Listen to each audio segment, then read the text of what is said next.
కాకినాడ నగరంలో ట్రాఫిక్ నియంత్రణకు బలోపేతం చేసేందుకు కాకినాడ నగరంలోని 18 ప్రాంతాల్లో ట్రాఫిక్ సిగ్నల్స్ ఏర్పాటుకు గుర్తించడం జరిగిందని, త్వరలోనే వీటిని ప్రజా వినియోగంలోకి తీసుకురానున్నట్లు కాకినాడ నగరపాలక సంస్థ ఇన్ఛార్జ్ కమిషనర్ ఎన్వివి సత్యనారాయణ వెల్లడించారు. Commissioner and director of municipal administration Sampath Kumar తాడిపల్లిలో నుంచి నిర్వహించిన వీడియో కాన్ఫరెన్స్ లో ఆర్టీజీఎస్ అమలు, ఎలక్ట్రిక్ వాహనాల ప్రోత్సాహం, ఆటోలను క్రమబద్ధీకరించడం, సునకాల నియంత్రణపై సుప్రీంకోర్టు మార్గదర్శకాల అమలు, అన్నా క్యాంటీన్ల నిర్వహణ వంటి అంశాలపై సమీక్ష జరిగింది.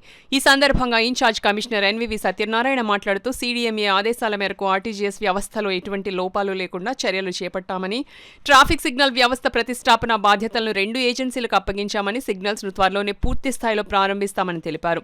అలాగే పర్యావరణ కాలుష్యాన్ని తగ్గించేందుకు ఎలక్ట్రిక్ వాహనాలపై యూఎల్పీలు మరింత చురుకైన చర్యలు తీసుకుంటున్నాయని చెప్పారు. సుప్రీంకోర్టు సూచనల మేరకు నగరంలో సునకాల కోసం ప్రత్యేక షెల్టర్ల ఏర్పాటు కూడా నగరపాలక సంస్థ సిద్ధమవుతోందని వెల్లడించారు. పేదలకు మేలు చేసే అన్న క్యాంటీన్ల ద్వారా మెరుగైన సేవలు అందించేందుకు రాష్ట్ర ప్రభుత్వం రూపొందించిన మార్గదర్శకాల ప్రకారం ప్రత్యేక సలహా కమిటీ ఏర్పాటులో చర్యలు జరుగుతున్నాయని కమిషనర్ తెలిపారు. వీడియో కాన్ఫరెన్స్ లో SC Venkatrao, health officer doctor Prithvi Charan, EE Kanakarao, superintendent Ramasastri తదితరులు పాల్గొన్నారు. కాకినాడలో ఉన్న కార్పొరేషన్ పరిధిలో ఉన్న ఏరియాలో ట్రాఫిక్ ఇబ్బంది చాలా ఎక్కువగా ఉంది కాబట్టి ట్రాఫిక్ని కంట్రోల్ చేయడం కోసం 4 విషయాలు వారు సర్వే పెట్టారు. ఒకటి, ట్రాఫిక్ ఎక్కువ జనరల్ మన సెంటర్ని 18 గుర్తించడం జరిగింది. ఈ 18 సెంటర్లను కూడా ట్రాఫిక్ సిగ్నల్స్ని ఏర్పాటు చేయడం, సీసీ కెమెరాస్ని ఏర్పాటు చేయడం, మూడోది ఏంటంటే జిబ్రాస్ లైన్స్ని ఏర్పాటు చేయడం, నాలుగోది సంబంధించింది ఏంటంటే ట్రాఫిక్ ఎవరైనా వెళ్ళితే ఫ్యాన్ లైట్స్ కూడా మనం ఏర్పాటు చేయడం జరిగింది. దీంట్లో ముఖ్యంగా మనకి 18 పాయింట్లను కూడా మనకు 5 ట్రాఫిక్ సిగ్నల్స్ని మనకు వర్క్ చేయడం జరిగింది.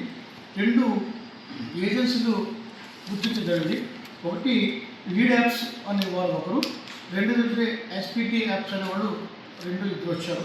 వాళ్ళిద్దరికీ కూడా మొత్తం మనకి ఒకరేమో 13 సెంటర్లో ఏర్పడేటికి ఒక ఏజెన్సీ, అదేవిధంగా 5 సెంటర్ల ఏర్పడేటికి ఒక ఏజెన్సీ కూడా మనం ఏర్పాటు చేయడం జరిగింది.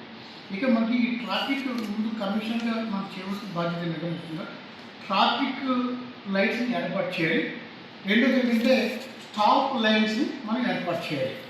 ఈ 2 ఏర్పాటు చేయడం వల్ల ఎవరైనా ఆ రూల్స్ని వైలేట్ చేస్తే వాళ్ళకి ఫైన్ కూడా ఇంపోజ్ చేసి చలన ద్వారాలో గవర్నమెంట్కి కట్టడం జరుగుతుంది.